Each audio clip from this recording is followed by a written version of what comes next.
Luisito Show, el podcast. Hola, ¿qué tal amigos? Bienvenidos a Luisito Show, el podcast. Este es el primer episodio de la segunda temporada. Estamos realmente muy felices de poder saludarles nuevamente. No podíamos iniciar esta segunda temporada de otra manera más que con esta personalidad que tenemos hoy acá como invitado. Se trata de Milton Rocael Argueta Rodríguez. Él en 1995 se estaba graduando de perito contador. Ya muchos años de experiencia, es precisamente por eso que lo mencionamos, el nivel de conocimiento y experiencia que ya cuenta, de un tema del que vamos a estar platicando hoy, que seguramente muchos en estos instantes, al momento en el que grabamos esto, que estamos a finales del mes de junio del año 2022, porque puede que esto lo vean mucho más adelante, o quienes lo van a ver en la actualidad, pues excelente. Vamos a hablar realmente de el adiós a la factura de papel, o más o menos adiós, ¿verdad? Porque parece que hay ahí algunas excepciones aún. Y por supuesto el traslado hacia la factura electrónica, que ya todos, por lo menos en su mayoría, van a tener que también estar trabajando con esto. Decía que nuestro amigo Milton se estaba graduando en 1995 como perito contador. Vamos a continuar diciendo por acá a qué más o qué más ha hecho, pero mientras tanto, bienvenido Milton. Muchas gracias, es un gusto poderte saludar, amigo Luis, igual a tu amable auditorio. Es un gusto muy grande precisamente poder estar compartiendo con tu persona en esta oportunidad. Excelente. Bueno, como decía, 1995 está graduando como perito contador. Eso quiere decir que para los que nacieron en los años 90, mientras ellos nacían, mientras nosotros nacíamos, porque me incluyo en los años 90, Milton ya se estaba graduando estaba obteniendo el título de perito contador. Posteriormente, también obtiene ya el título de contador público y auditor en el grado ya de licenciatura. De 1999 a 2009 se desempeñó en la Superintendencia de Administración Tributaria como técnico de recaudación. Y también en su momento fue, a lo largo de esos años, en algún punto fue también jefe de la agencia en Paracachel, de la Superintendencia de Administración Tributaria, excelente.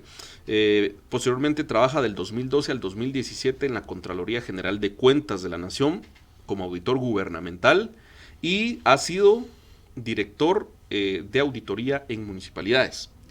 Solamente sí, la dirección. Solo auditor. Ok, auditor. No estuve como director. Ok, entonces en auditoría en municipalidades. Correcto. Ok. Y actualmente pues desempeña ya su profesión en contabilidad y auditoría de manera independiente, de manera individual, ejerciendo la profesión básicamente. Bueno, comencemos hablando, ¿no? Estábamos precisamente platicando ya anteriormente y muchas personas están hablando de esto, de qué va a pasar con la factura de papel. La información que se maneja es que a partir del 1 de julio ya no más. Como digo, esto muchos lo van a ver antes de esa fecha, o lo van a ver esa fecha, o lo van a ver después de esa fecha. Pero hablemos del tema. ¿Cómo está realmente la situación de la factura de papel? ¿Va a desaparecer? ¿O qué procede? ¿Qué tengo que hacer yo, por ejemplo, si tengo facturas de papel todavía? Sí, muchas gracias. Pues antes que todo, pues debemos de remitirnos a la Constitución Política de la República de Guatemala, que es la que da en sí es la carta magna, ¿verdad? Y está en la cúspide de todas las leyes del país. En ese sentido, pues la Constitución Política de la República de Guatemala, en el artículo 135, establece como deberes y derechos de cada ciudadano el hecho de contribuir con el gasto público, es decir, contribuir con el sostenimiento de los gastos que el Estado incurre. En tal sentido, pues hay una ley específica, en este caso la ley del impuesto al valor agregado, IVA, como comúnmente se le llama, y en su artículo número 34 y número 36 específicamente, habla sobre la obligatoriedad, ¿verdad?, de poder emitir facturas y que esas facturas estén debidamente autorizadas por la Superintendencia de Administración Tributaria.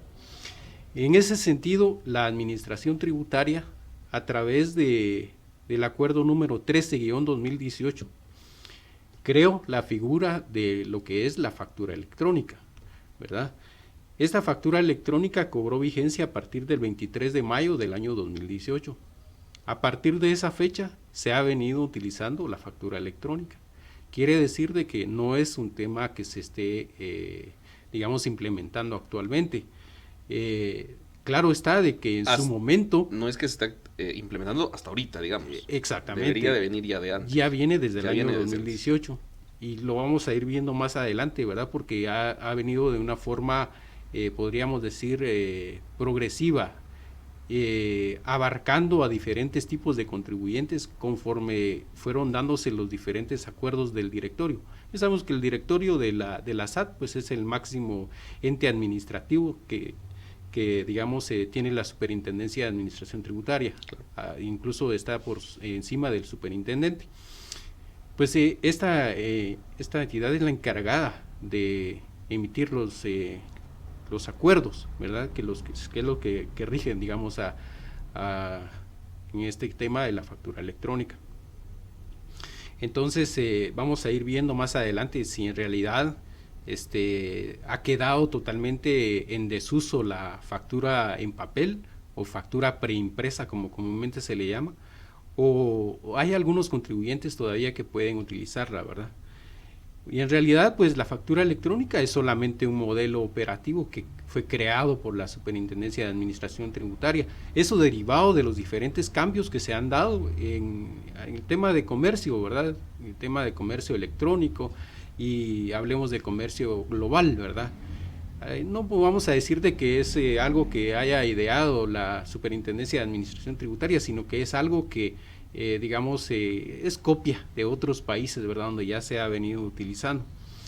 Entonces, hablando un poquito sobre los acuerdos que han, donde ha surgido, digamos, el tema de la factura electrónica, hablábamos del acuerdo número 13-2018, posteriormente estuvo el acuerdo número 26-2019, que cobró vigencia el 28 de noviembre del año 2019, y posteriormente se creó el acuerdo número 15-2020, con vigencia a partir del 18 de noviembre del año 2020.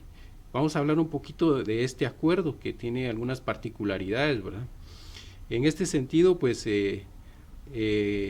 con este acuerdo prácticamente se sacó totalmente al tema de las imprentas, ¿verdad? Para que las imprentas que actualmente venían imprimiendo los documentos, prácticamente con este acuerdo las dejaron fuera, porque en la mayoría de esos negocios vienen siendo como que pequeños negocios o a lo sumo medianos negocios, ¿verdad? Que no llegan digamos a establecer los requisitos mínimos que exige este acuerdo. En ese sentido, pues este acuerdo exigía de que estas empresas, para poder ser, digamos, certificadoras del tema de la factura electrónica, tenía que tener por lo menos, si era una persona individual, un capital en giro de 1,000,000 de quetzales, ¿verdad? Y si se trataba de una persona jurídica, hablamos de una sociedad anónima, por ejemplo, y de la misma manera tenía que tener un capital autorizado de 1,000,000 de quetzales. Pero aparte de eso, tiene otro agregado, ¿verdad?, que exige de este acuerdo de que tanto la persona individual, digamos, o la persona jurídica, llámese sociedad anónima en su mayoría, tienen que tener en activos, es decir, 5,000,000 de quetzales o más, ¿verdad? Entonces, con eso prácticamente están dejando fuera a las imprentas que de repente uno iba aquí en Panajachel, por ejemplo, a cualquiera de las imprentas autorizadas a poder imprimir los documentos. En este caso, actualmente aquí en Sololá, incluso, yo que tenga conocimiento, no existe alguna empresa que esté certificada para poder autorizar documentos. Debido a esta reforma. Debido a este nuevo acuerdo gubernamental. Cuando dice quedaron fuera, del directorio. ¿De qué quedaron fuera? ¿O ya no pueden ellos imprimir facturas, por ejemplo? Bueno, digamos, me refiero a que no pueden certificar, porque dentro del proceso de lo que es la factura electrónica existen 3 fases. Una que es la emisión, la transmisión, bueno, en realidad son 4, la transmisión, la certificación Y luego también el tema de la custodia, ¿verdad? De esos documentos. En ese sentido, pues hablamos de que la certificación en sí es la que no pueden realizar, digamos, estas imprentas. A la larga, pues era la función que se venía realizando, ¿verdad? En el momento de imprimir las facturas, ¿verdad? A eso se refiere. Como les decía, pues este es un proceso que consiste en la emisión, transmisión, certificación y conservación de cualquier tipo de documento emitido pero autorizado por la Superintendencia de Administración Tributaria. Y cuando hablamos de estos documentos no nos referimos exclusivamente al tema de facturas, sino que también abarca lo que son facturas cambiarias de pequeño contribuyente, facturas de pequeño contribuyente, facturas especiales, notas de débito, notas de crédito, recibos de donaciones, entre otros, ¿verdad? O sea, a la larga, todos los documentos que la SAT tiene que autorizar se pueden realizar ahora por medio del tema de régimen de facturación electrónica. A eso se refiere. Por ejemplo, hablando un poquito de la emisión, ¿verdad? Esa la va a emitir el contribuyente, ¿verdad? Uh-huh. Y que a la larga, pues, no le es tan sencillo, ¿verdad? Porque necesariamente tiene que tener por lo menos un dispositivo móvil con acceso a redes, ¿verdad? A red, a internet. Exactamente, ¿verdad? Sí. Que a la larga el internet es el vínculo, ¿verdad? Para poder transmitir esa información a la empresa certificadora, ¿verdad? Entonces, la verdad es de que si no se cuenta por lo menos con un teléfono móvil, una tablet o a lo sumo pues una computadora, es bastante difícil. Y otra de las cuestiones es de que a veces hay comerciantes que no tienen la capacidad incluso para poder digamos utilizar la tecnología. Sí, o por lo menos hacer uso de las plataformas. Exactamente. A ver, precisamente estaba... bueno, empecemos por esto. El 1 de julio es donde pierde su vigencia la factura en papel. Estamos hablando de información general, ¿verdad? De lo que se está platicando. Es decir, todos del régimen general deben de ya estar en la factura electrónica. ¿Cuál es esa excepción o por qué algunos todavía van a poder continuar con su factura de papel? Bueno, según el acuerdo número 1240-2021, este acuerdo incorpora a todos los contribuyentes de régimen general al régimen de facturación electrónica a partir del 1 de julio de este año. Es decir, estamos a pocos días de que se incorporen a este régimen.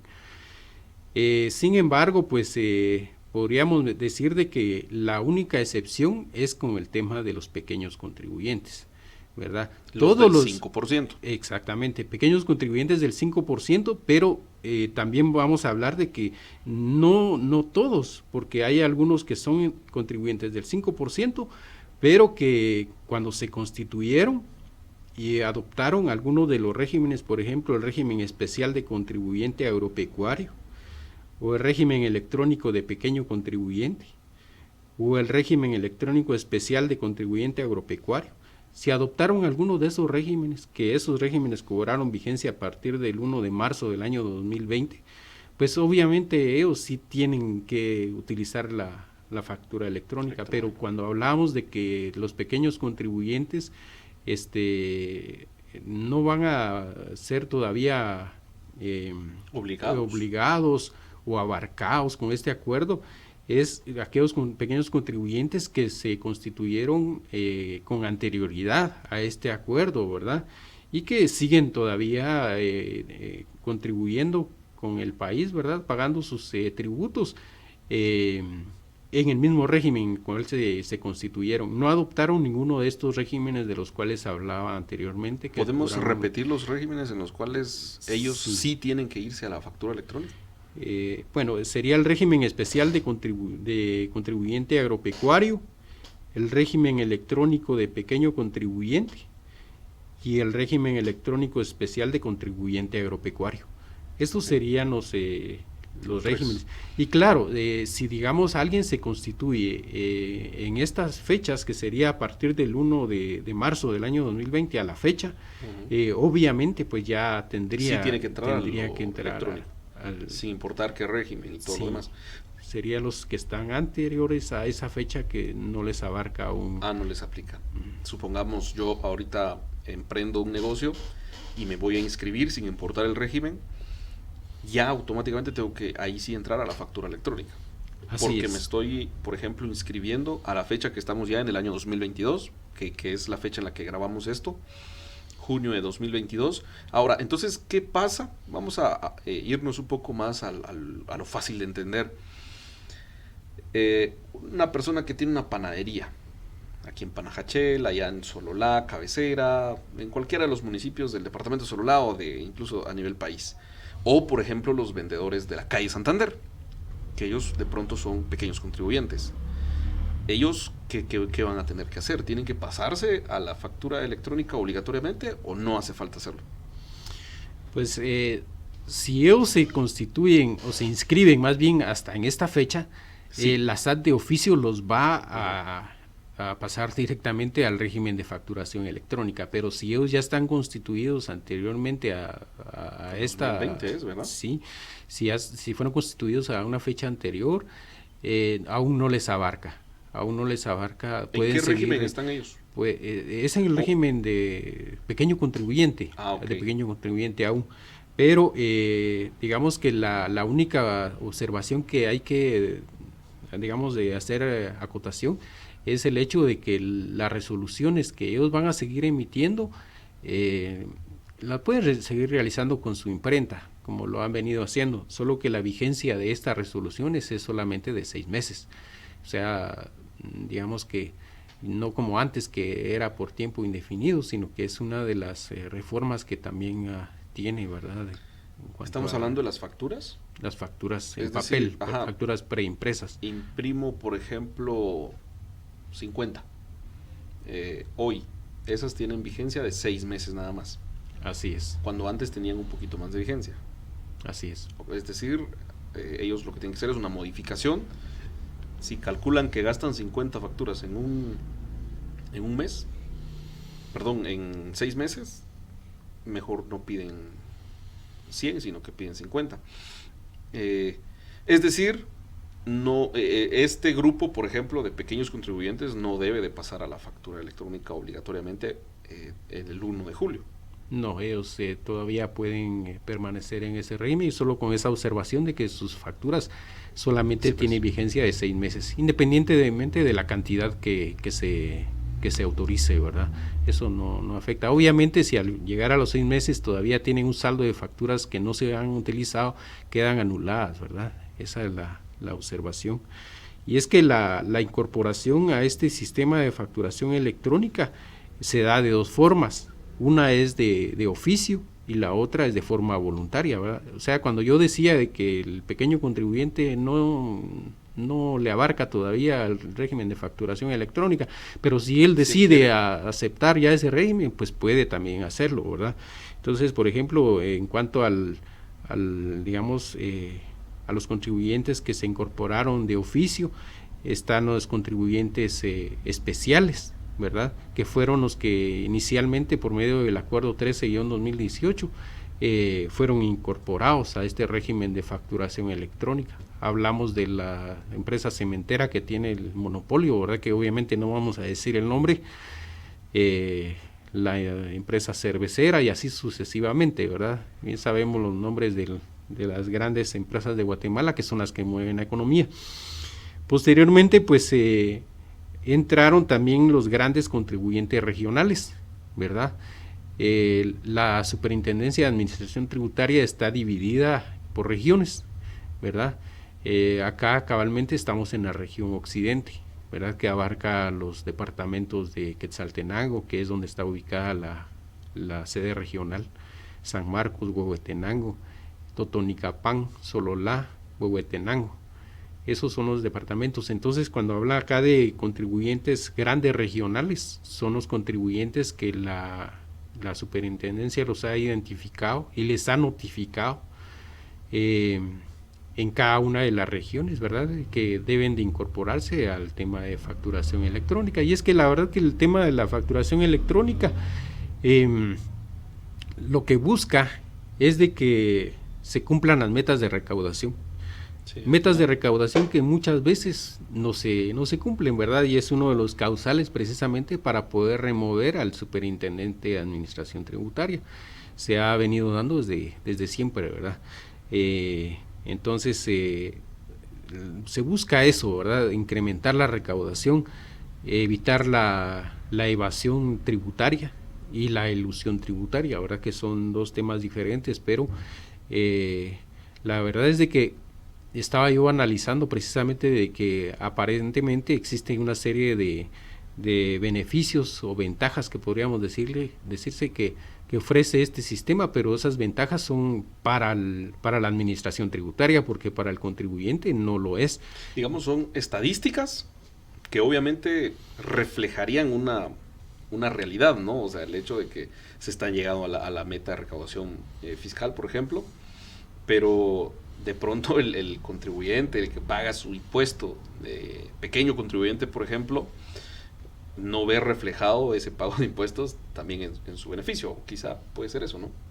Sí, por supuesto. Y es que, como hemos venido viendo, ¿verdad? En el país se dan una serie de situaciones y es de que a veces desestimula precisamente al contribuyente ver cómo es de que se invierten esos recursos, ¿verdad? O que no los invierten. Sí, o que no los invierten, le dan otro uso, ¿verdad? Que a veces es personal para los que están en su momento en el poder, ¿verdad? Entonces, pero sin embargo, pues la verdad es de que son a la larga métodos que se están empleando para poder hacer cruces de información. También, ¿verdad? Sí, nosotros como auditores sabemos de que una de las formas de poder verificar si el contribuyente está cumpliendo con sus obligaciones es hacer un cruce de información entre las compras que este contribuyente ha realizado versus las ventas que él ha reportado.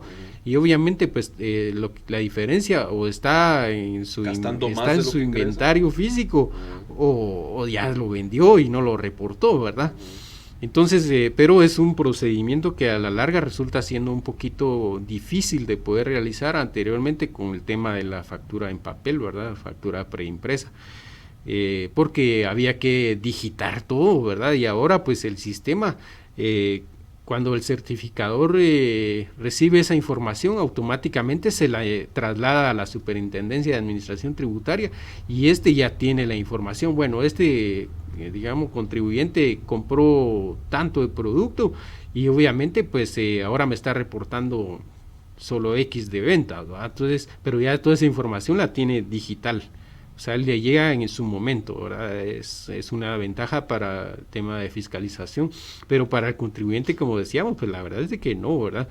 Y aparte de que, digamos que como que está obligando al contribuyente a que tiene que facturar todo. Sí, tiene que facturar todo, porque... Al otro día hablaba con un contribuyente y me decía, yo tuve la necesidad de poder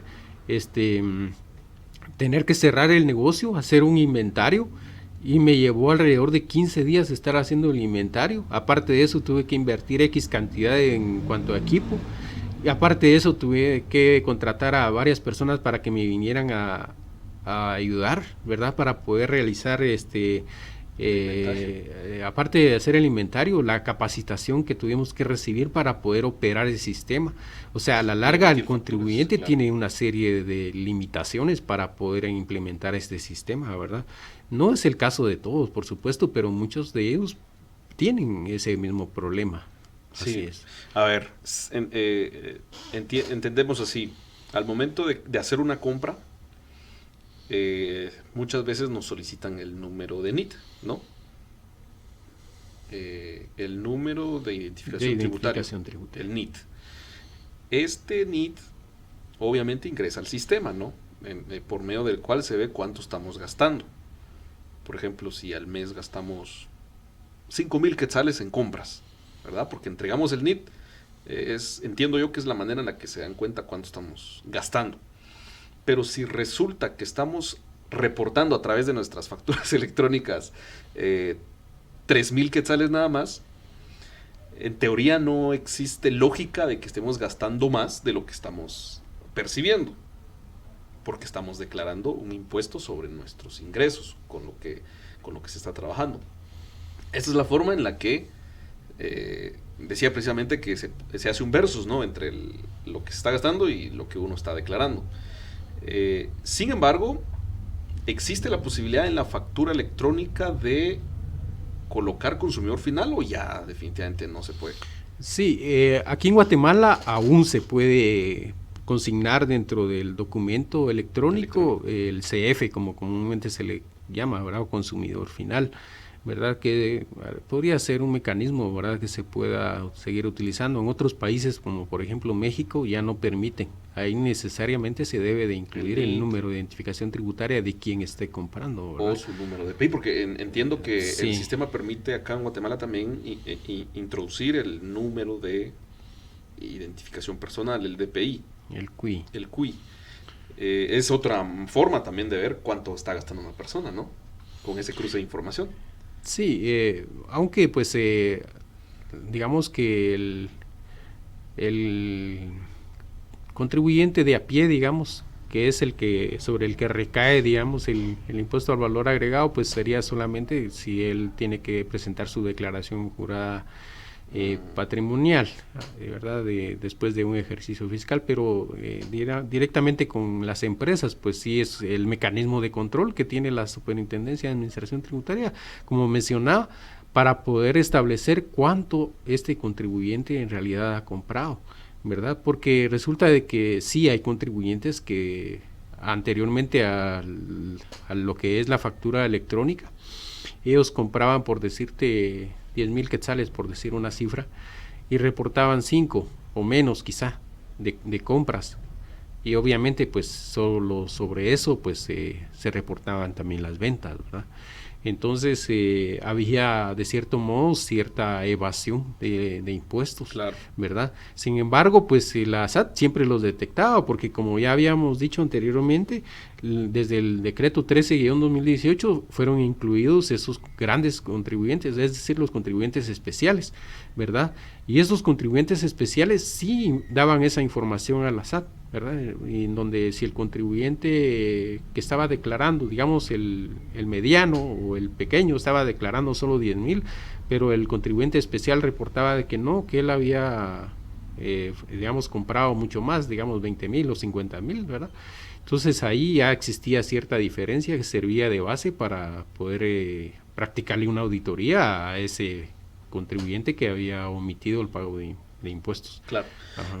A ver, es decir, vamos haciendo un resumen, por ejemplo, del tema este del adiós al papel, porque se está utilizando mucho esta frase también de que le decimos adiós a la factura de papel, pero entonces quiere decir, ¿era el régimen agrícola el que estaba obligado a la factura electrónica? Sí, el régimen de especial de contribuyente agropecuario. Este es un régimen que surgió el 1 de marzo del año 2020, ¿verdad? Okay. Quiere decirte que el contribuyente pudo haber estado inscrito anteriormente, pero si adoptó este régimen a partir de esa fecha, necesariamente también adoptó el sistema de facturación electrónica, ¿verdad? Igual los otros. ¿A qué se refiere este régimen? O sea, ¿cuál es la diferencia del pequeño contribuyente normal, por decirlo de alguna manera? Este es un régimen especial de contribuyente agropecuario, o sea, hablamos de contribuyentes que se dedican exclusivamente al tema agropecuario o ganadero, digamos, Okay. que ese es su giro habitual, digamos. Normalmente se da en los países en los departamentos del norte, ¿verdad? Como Petén o la costa, ¿verdad? Donde a veces se utilizan digamos esta como una estrategia, digamos, utilizando también su poder, porque a la larga sabemos de que el Congreso legisla de acuerdo a como se le piden que legisle.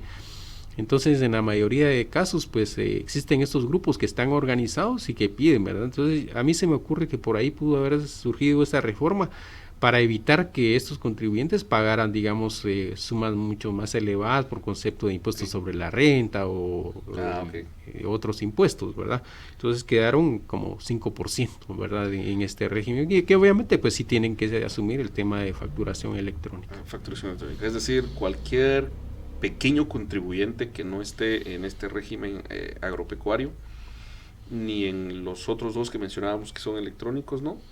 Sí. No debería entonces de preocuparse porque su factura va a perder vigencia el 1 de julio. O que perdió vigencia, si alguien está viendo esto después de esa fecha, que perdió vigencia el 1 de julio. Es decir, los pequeños contribuyentes, sin importar a qué se dediquen, toda vez no sea agrícola el tema, no tienen que trasladarse a la factura electrónica, o sea, al menos no están obligados, pero si sí quisieran, pues también lo pueden hacer. Pues hay otra excepción, Luis, y es precisamente de que si este pequeño contribuyente es proveedor del Estado, ¿verdad? Ellos sí están obligados, y ya hay una resolución precisamente donde los abarca, ¿verdad? Digamos que sabemos de que la ley de contrataciones establecen, digamos, ciertas modalidades de compra, ¿verdad? Tema de licitación, tema de cotización, de contrato abierto, de subasta electrónica. Entonces, estos proveedores que normalmente, pues, hay algunos proveedores que son pequeños contribuyentes, pero digamos, en su mayoría de casos hablamos de constructoras, ¿verdad? Que sí manejan cifras considerables por el monto de los proyectos que ejecutan. Estos sí están obligados a incorporarse al tema de facturación electrónica, pero también el tema de los otros proveedores del Estado, según la resolución 838-2019, ¿verdad? También los incorpora. En este caso hablamos de profesionales que posiblemente están en el régimen de pequeño contribuyente y también algunos que prestan servicios técnicos, ¿verdad? Pero como son, digamos, prestados ante el Estado, entonces el mismo Estado les exige que adopten este régimen de facturación electrónica. Quiere decir de que hay ciertas excepciones, como decíamos, el tema del régimen agrícola, como le llamamos, ¿verdad? Pero también estos, aunque sean pequeños contribuyentes o contribuyentes de régimen general, pero que, digamos, que trabajen o presten sus servicios con el Estado, pues ellos sí tienen la obligación de adoptar el régimen de facturación electrónica. Ok, sí, bueno, de hecho muchas, incluso más allá de no ser dependencias del Estado, algunas organizaciones con consultores o personas que prestan sus servicios ya no aceptan la factura en papel, sino les piden que sea una factura electrónica. Quizás sea una manera también de parte de estas organizaciones que no son dependencias del Estado, sino organizaciones no gubernamentales, quizá de sumarse también a ese objetivo pues de la parte recaudadora, ¿no? de este Estado. Pero ya vemos que al final sí es cierto, esta parte electrónica va a beneficiar al tema de las estadísticas de la parte recaudadora en este caso, ¿no? Porque necesita alcanzar una meta, porque necesita mostrar que están existiendo resultados o están alcanzando los resultados deseados. Pero más allá de que no vemos también a veces invertidos nuestros impuestos pagados o declarados, ¿qué más podría ser también una ventaja para un contribuyente, un pequeño contribuyente, pasarse a lo electrónico? ¿Hay alguna ventaja más allá de...? Bueno, obviamente, ventajas evidentes, ¿no? Que ya no vamos a usar papel, que mientras tengamos uso o acceso también a la tecnología, pues reduce ciertos gastos. Puede ser una ventaja también, ¿no? Sí, yo lo veo también así, aparte de digamos, de reducir el tema de las impresiones, el uso de papel. Otro tipo de ventaja sí lo veo un poco complicado para el contribuyente, por supuesto, porque a la larga eso implica que tiene que facturar todo. Y nosotros sabemos de que muchos contribuyentes no facturan el 100%, siendo reales, ¿verdad? No facturan 100%, entonces a la larga resulta siendo como que cierta desventaja en ese sentido. No veo, digamos, cómo poder, digamos, facilitarle. Tal vez podríamos decir de que no tendría que ir a a la imprenta cada vez que se le termine sus facturas, sino que puede él mismo gestionar ahí desde su teléfono, por ejemplo, si es hábil con el tema de emitir una factura, que a la larga es un formato PDF el que se genera y lo puede conservar en digital o puede ser que lo imprima, ¿verdad? Imprima también. Así es. Sí, bueno, la idea obviamente es también esta parte del uso del papel. Ahora, ¿qué más tenemos que saber de este tema? O ya lo que tenemos que saber es de que no hay obligación de pasarse a lo electrónico. Hay algunos otros detalles importantes ahí, seguramente. Sí, por supuesto. Como hablábamos, pues también sería el tema de las personas que se inscriben por primera vez, van a adoptar necesariamente el sistema de facturación electrónica. De la misma manera, la autorización de nuevos documentos en medios distintos al electrónico van a tener vigencia solamente de 6 meses, que creo que ya lo habíamos hablado también, ¿verdad? Pero lo volvemos a recalcar, que era, digamos, facturas, notas de débito, facturas cambiarias, recibos por donaciones, por ejemplo, pero que, digamos que no hayan adoptado el régimen de facturación electrónica, que quieran seguir todavía, más que todo vamos a hablar de alguna asociación, si es de que va a autorizar recibos por donaciones, o un pequeño contribuyente que no esté dentro de las excepciones que ya mencioné, ¿verdad? Que no sea proveedor del Estado, que no haya adoptado el régimen agropecuario. En ese sentido, él nada más puede autorizar sus documentos con vigencia de 6 meses. Lo otro es de que los documentos en papel autorizados antes de la vigencia del reglamento del IVA quedarán sin efecto. Esto, digamos, fue a partir del 1 de enero del año 2020. O sea, a la fecha, esos documentos que se tenían antes de que se cobrara vigencia el reglamento de la ley del IVA, pues también quedan ya sin efecto. Otra cuestión también que es importante es en el tema de los requisitos que se tienen que cumplir para habilitarse en el régimen de facturación electrónica.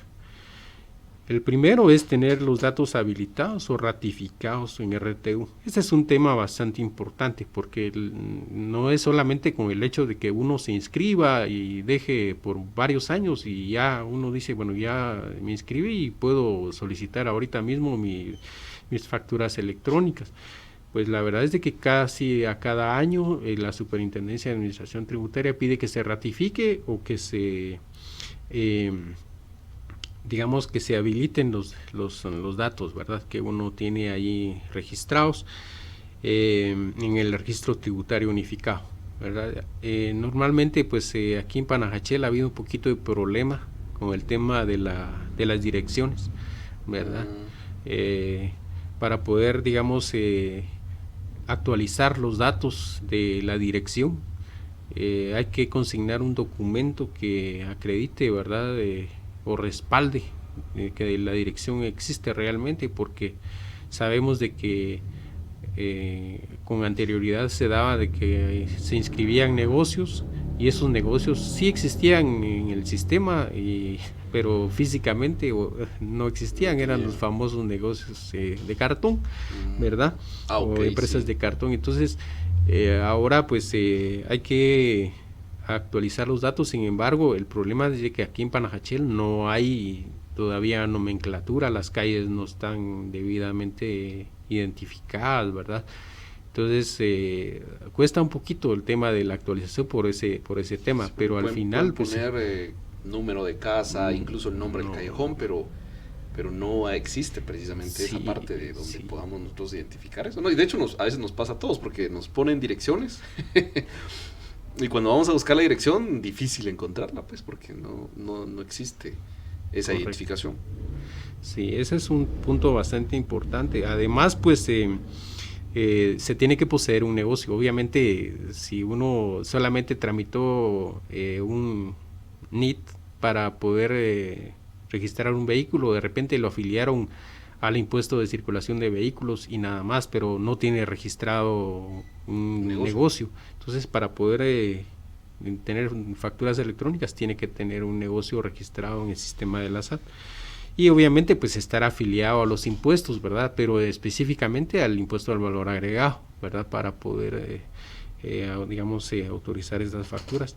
Y además, pues era lo que decíamos, tiene que tener un domicilio debidamente localizado, ¿verdad? De lo contrario, pues no lo valida el sistema. Cuando uno está tratando de actualizar los datos, no lo acepta, ¿verdad? En cuanto a la forma de, digamos, de cómo poder generar una factura, vamos a hablar un poquito tal vez de eso de una forma narrativa, porque lo ideal tal vez sería que fuera una visualización, pero no se puede. Pues el número uno sería tener acceso a internet, ¿verdad?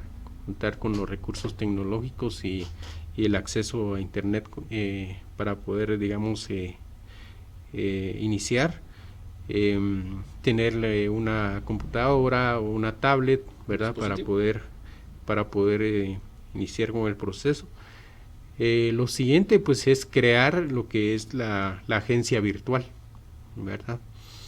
La agencia virtual pues es un sistema que se creó en ASAT precisamente ahora con esto de la pandemia, ¿verdad? Y que lo que hace es de que ya no tienen que acudir a las oficinas directamente de la SAT físicas, sino que es vía electrónica. Para poder, digamos, hacer el acceso a agencia virtual, se ingresa a la página de la SAT, desde la página se accede a lo que es agencia virtual, se llena un formulario que le pide ahí ciertos requisitos, a la larga es correo electrónico, NIT, y hay que validarlo, ¿verdad? Se genera un documento en PDF que es el que se firma y se debe de presentar ahí sí físicamente a la SAT, ¿verdad? Para que ellos le den de alta. Previo a eso, pues hay que hacer una cita. Para que la SAT lo pueda atender. Entonces, cuando ya se cuenta con esa agencia virtual, entonces se accede, ¿verdad? A esa plataforma de la SAT. Y ahí tiene una opción que se llama acceso a la opción de factura electrónica, ¿verdad? ¿No se necesita entonces otra plataforma aparte? De eso vamos a hablar un poquito porque se ha estado en cuanto a los certificadores, digamos, hay una cierta diferencia entre lo que es un certificador privado, podríamos decir, y lo que es el certificador de la SAT, porque la SAT puede certificar también, pero obviamente el privado, en primer lugar, hay un costo que cubrir, ¿verdad? La SAT no. Ahora bien, la diferencia está que, por ejemplo, un certificador privado le va a permitir emitir la cantidad de facturas que el contribuyente necesite, o sea, sin límite podríamos decir. Okay. Quiere decir de que estas empresas tienen esa capacidad tecnológica de poder cubrir esa demanda. Caso contrario, pues ocurre con ASAT, aunque a la larga, pues yo lo veo así como que fueran negocios, ¿verdad? De que sí, hace la SAT con ciertas empresas fuertes, ¿verdad? La parte esta de que ahora ya no es el papel, ¿verdad? O sea, como sí, ya no hay que imprimir, pero le da la opción a las empresas a que permitan esa emisión ilimitada. O sea, es casi como una promoción, ¿no? Sí, sí. Acude con nosotros y tendrás emisión ilimitada de factura. Sí, así lo veo yo, ¿verdad? Pero es algo personal, por supuesto. Por supuesto. No está escrito. Okay, pero... sí. No, por supuesto. Aquí estamos haciendo nada más una interpretación de esto, pero es que es la realidad. O sea, si nos pasamos ya a lo electrónico, deberíamos cualquiera poder emitir el número de factura que quisiéramos, o sea, no tendría por qué existir un límite de eso. Ajá. ¿Verdad? Sí, así debería de ser. Pero resulta que el portal de la SAT, entonces, la tiene banca virtual, tiene cierto límite. ¿Se sabe cuál es el límite? No se conoce, solamente lo que se sabe es eso, ¿verdad? De que en los acuerdos que han emitido, pues ahí establece de que las empresas que tienen facturación masiva deben de acudir a esto, un certificador como por privado. Ejemplo los supermercados, ¿no? Que ellos deberían entonces tener esto. Ok, me surge esta duda precisamente ahorita. ¿Qué pasa con la figura del contador? ¿Cómo funciona esto, no? Porque obviamente se debe declarar, pero la gente o uno pensará y dice, bueno, ahora entro a mi banca virtual y declaro y deposito y se acabó. ¿Qué pasa con la figura del contador? O sea, ¿cómo funciona eso? Sí, la verdad es de que el contribuyente es el que tiene los accesos para agencia virtual, ¿sí?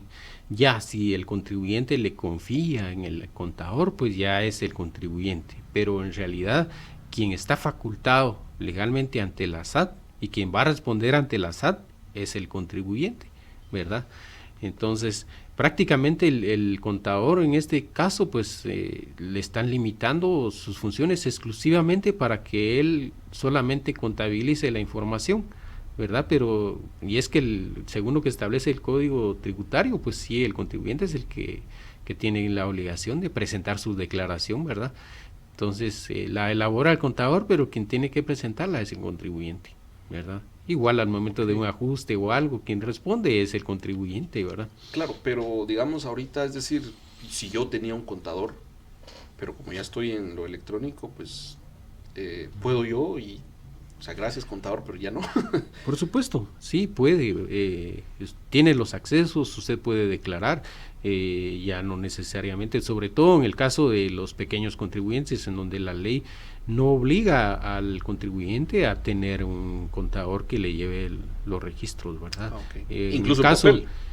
Sí, incluso en papel. Ahora en el caso de los contribuyentes normales, como se le llama, que son los últimos que se están incorporando ahorita precisamente a partir del 1 de julio, estos contribuyentes, no digamos los mayores, ¿verdad? Los grandes regionales y los especiales, pues ellos obligatoriamente tienen que tener su contador, tienen ¿verdad? Que tener un contador. Sí. Los que declaran por ejemplo, ¿qué es? 11%, ¿no? ¿O 12? No. No, siempre es el 12%, el pero 12%. sí, no. Ellos sí tienen que tener un contador. Por supuesto. Porque, ¿cuál es ahí el método?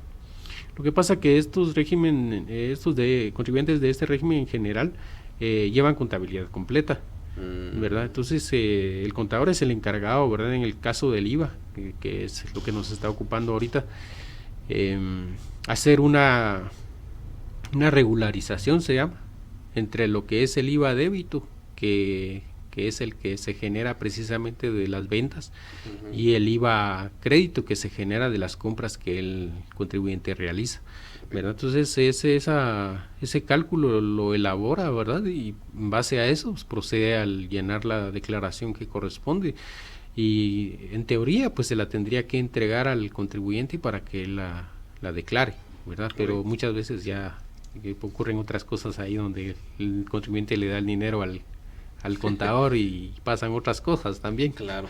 Sí, bueno, preguntas que obviamente, digamos, preguntas generales que considero yo que los que vayan a ver esto, quienes les interese el tema, pues puede que vayan surgiendo esas dudas, ¿no? Es importante. Por supuesto, esto no es con el afán de demeritar o menospreciar, no, pero afectar el trabajo de los contadores, que si bien es cierto, uno en el día a día y por el trabajo a veces tampoco le da tiempo a uno como para estar viendo estas cosas. Y ahí es donde uno hace uso, o más que hacer uso, recurre a los servicios de un contador, ¿no? Que es para que le lleve toda esta parte de declaración y todo lo demás.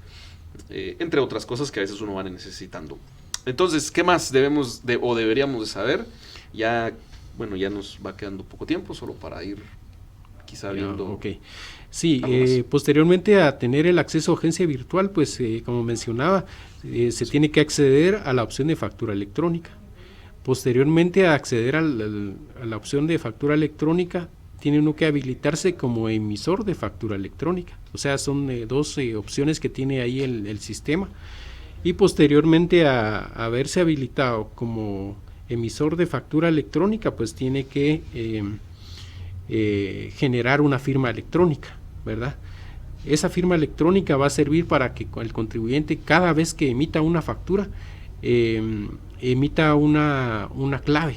Es decir, que va a utilizar dos claves, una para poder acceder a agencia virtual y la otra clave que se genera precisamente acá en generar firma electrónica, esta la va a utilizar también para poder hacer la factura. Luego, después de eso, hay que entrar a la opción de acreditar un certificador, era lo que decíamos, ¿verdad? Ahí cuando uno accede a esta opción, el sistema le despliega todos los certificadores que están facultados, ¿verdad? Y también la SAT. Entonces uno elige, ¿verdad?, a cualquiera de ellos de acuerdo a sus requerimientos. Y luego, después de haber hecho todos estos pasos, entonces ya puede entrar a la opción de emitir documento tributario. Cuando entra a esta opción, el sistema lo que le pide en sí es que uno digite el NIT del cliente a quien uno le está emitiendo la factura, o la opción de consumidor final, obviamente, ¿verdad? Okay. Después tiene uno que describir la cantidad en precio unitario y también la descripción del servicio o venta de bien que uno está realizando. Establece el precio unitario y obviamente pues ya el mismo sistema le da lo que es el precio total, ¿verdad? Ya totaliza, ¿verdad? Luego, después de eso, le pide que digite la firma electrónica, que habíamos hablado anteriormente, que hay que utilizarla, que es diferente a lo que es la clave de agencia virtual. Entonces digita esa otra clave y ya el sistema le despliega un PDF de la factura en vista preliminar. Okay. Si uno ve que todo está bien, entonces ya procede a congelar y a confirmar, y ya queda este documento para poder ser visualizado por digamos el contribuyente o por la misma administración tributaria. Ya queda cargado en la base de datos de la SAT. Y luego pues también tiene una particularidad de que este sistema puede o permite, digamos, anular un documento, ¿verdad? Si en dado caso existieran errores, ¿verdad? Entonces también tiene la opción de poder anular. Obviamente pues hay que acreditar ahí el motivo, porque si no hay, ¿verdad?, que declarar sobre esa factura ya emitida. Se anula y se puede hacer otra, por ejemplo. Correcto. Okay. Así es. Bueno, es un tema muy interesante realmente, porque algunos, bueno, yo platicaba o incluso otras personas preguntaban, se consideraba que ni modo, todos obligatoriamente a lo electrónico. Resulta que no, obviamente hay excepciones, hay cosas que se deben de tomar en cuenta, pero podemos decir, ¿qué puedo decir? Por ejemplo, lo que decía, ¿no?, de la calle Santander. Los que se inscribieron hace años y que son pequeños contribuyentes porque venden algunos artículos, por ejemplo, ellos no están obligados a pasar al electrónico. Aún no, a menos que exista más adelante una reforma, ¿no? Correcto. A estas normas. Y entonces ahí sí tendríamos todos ya que pasar a esa parte. Pues bueno, no sé, ¿qué más podemos decir? Quizá ya comentario final al respecto de todo esto que está sucediendo. Que si bien es cierto, algunos todavía no se van a pasar, pero ya estamos viviendo esa parte de transición hacia lo electrónico, de la factura de papel, que yo puedo decir de que sí, beneficia en algunos aspectos. Por ejemplo, que ese documento habría que enviarlo de una ciudad a otra. Por ejemplo, estamos acá en Panajachel y que tuviésemos que enviar a la capital. Ese traslado físico a veces, porque había que hacerlo físico, ya incurre en un gasto, ¿no? El envío, por ejemplo. Entonces, al momento de ya ser digital, pues obviamente el envío puede ser por un correo electrónico. O sea, de pronto ahí también eso puede llegar a beneficiar de una manera, ¿no? Sí, por supuesto. Tiene sus ventajas, como lo habíamos mencionado, ¿verdad? Esperemos, ¿verdad?, de que a la larga los contribuyentes en sí no tengan mayor dificultad, sobre todo los que ahorita se van a agregar a este régimen de facturación electrónica a partir del 1 de julio, que no tengan mayor inconveniente, ¿verdad? Porque, como mencionaba, sí han existido, ¿verdad?, ciertas dificultades de algunos y que, pues, esperemos de que no. La verdad es de que ventajas sí siempre van a haber, ¿verdad? Pero son vistas a veces desde el punto de vista de fiscalización, ¿verdad? Para temas de auditoría es mucho más fácil, ¿verdad?, tener ya la información digital y después ir ya con el contribuyente ya solamente a revisar cierta información contable, nada más, si en realidad está contabilizado todo, cosas por el estilo. Pero para el contribuyente sí es un poco complejo. Es complejo, sí. La adopción de ciertos cambios siempre para el que tiene que asumirlas es difícil a veces de un principio, luego ya se van adaptando, ¿verdad? Claro, no, toda la razón. Pues bueno, realmente el podcast lo hemos hecho mucho de historias que contar, de anécdotas. Sin embargo, es importante hablar de estos temas, ¿no? Porque habrán algunos que tienen todavía esa duda también. Eso sí, quiero dejar en el registro de que esto lo estamos grabando ya, bueno, podemos decir la fecha de hoy, no hay ningún problema, pero estamos a finales, mejor vamos a decir. Estamos en los últimos 5 días del mes de junio del año 2022, porque si mañana, por ejemplo, apareciera una nueva ley que diga que no importa qué régimen estén todos a lo electrónico, pues todo lo que hablamos aquí ya perdió vigencia, ¿no? Por supuesto. Pero quedará entonces también para la anécdota el hecho de haber platicado esto. Pero estamos mencionando la fecha y vamos a hacer todo lo posible porque esto salga incluso hoy, a la fecha en lo que lo grabamos, o si no, por lo menos un día después, publicado ya, para que esto pueda hacer uso también de las personas que necesitan esta información y que de pronto tienen algunas dudas y no han hallado también a esclarecer las dudas. Pero como se trata de también un poco de anécdotas, ¿hay alguna anécdota en todo este trabajo que se tuvo en la SAT o en la Contraloría? ¿Alguna historia que nos quisiera contar? No sé, una anécdota, algo chistoso que haya pasado, no sé, o errores que a veces cometemos en este ámbito de declaración fiscal, no sé, para irnos despidiendo y no dejar con ese toque de historias y anécdotas a los seguidores del podcast que ya están acostumbrados a eso. No, pues la verdad es de que en el tema de auditorías fue algo así bastante especial, ¿verdad? Sí. Que era lo que hablábamos anteriormente, fue lo último que desarrollé profesionalmente en Contraloría General de Cuentas. Y tal vez solamente el hecho de que en cierta oportunidad pues iba de viaje, ¿verdad? Para Cobán, porque estaba haciendo una auditoría por ese sector, ¿verdad? Y resulta de que tuve un accidente precisamente, ¿verdad? Como anécdota, y fue una de las razones por las cuales Okay. opté por renunciar, por lo mismo, ¿verdad? De que el riesgo que uno ocurre a veces es complicado, ¿verdad?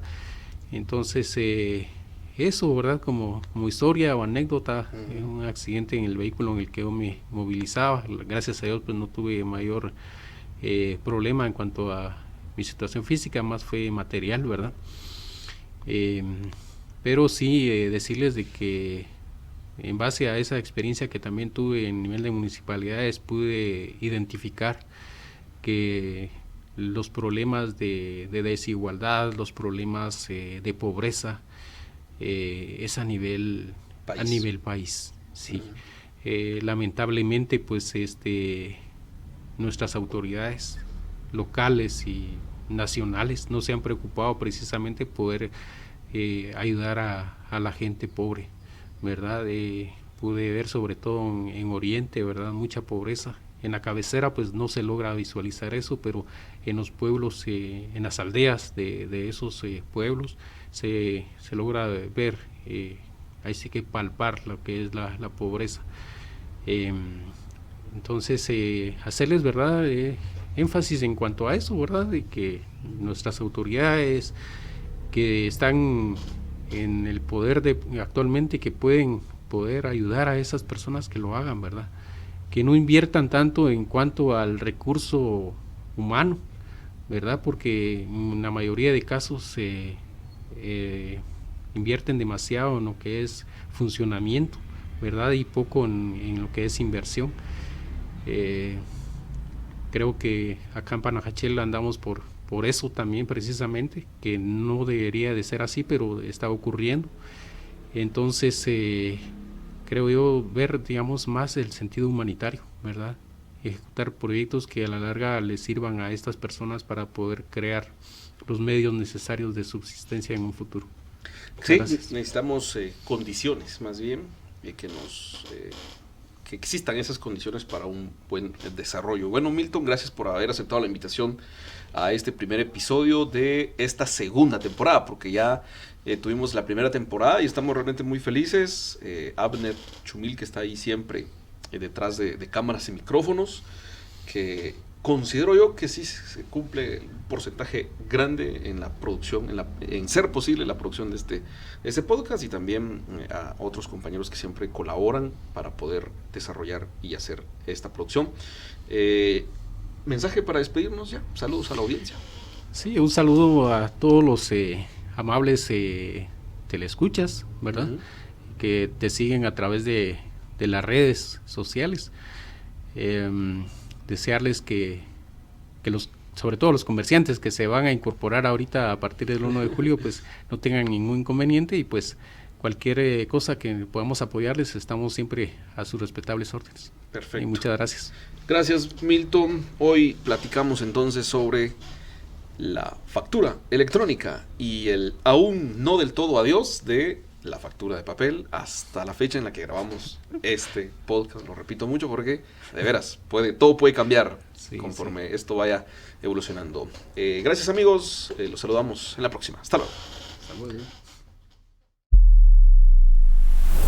Luisito Show, el podcast.